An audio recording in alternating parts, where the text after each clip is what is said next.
السلام علیکم ورحمۃ اللہ۔ حضور نبی کریم صلی اللہ علیہ وآلہ وسلم نے ارشاد فرمایا، مفہوم حدیث ہے، میں یہ مان لوں گا کہ مسلمان ہو کر بزدل ہو گیا۔ یہ ممکن ہے کہ مسلمان بھی ہو اور بزدل بھی ہو۔ فرمایا یہ بھی ممکن ہے مسلمان ہو اور بخیل شخص ہو، لیکن فرمایا میں یہ نہیں مانتا کہ مسلمان ہو اور جھوٹ بولے۔ اللہ اکبر۔ میرے تمام مسلمان بہنوں، بھائیوں، بزرگوں، توجہ کریں حدیث رسول صلی اللہ علیہ وسلم پر۔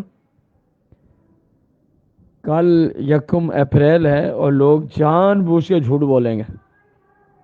وہ تمام لوگ کان کھول کے سنیں۔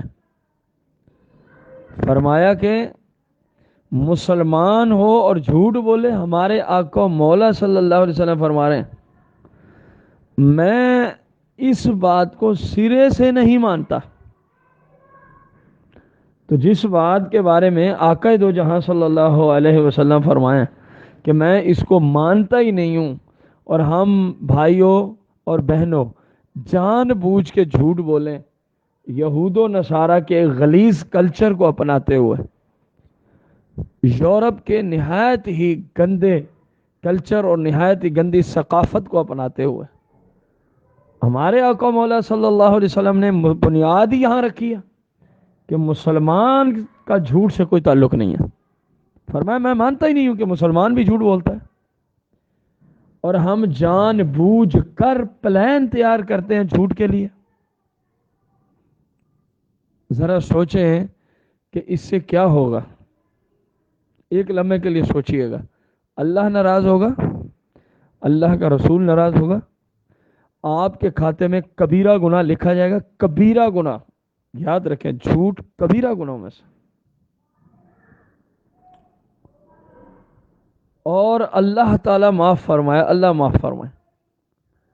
کبیرہ گناہوں پہ جو وعیدیں ہیں، اللہ کی ناراضگی اور جہنم، کرونا سے اتنا ڈرا جا رہا ہے، ایک دوسرے سے ہاتھ کوئی نہیں ملاتا۔ اتنا بڑی بیماری اور وائرس کرونا نہیں ہے جتنا بڑی بیماری اور وائرس جھوٹ بولنا ہے، اللہ کی نافرمانی ہے، اللہ کو ناراض کرنا ہے، اللہ کی شریعت کی دھجیاں اڑانا ہے۔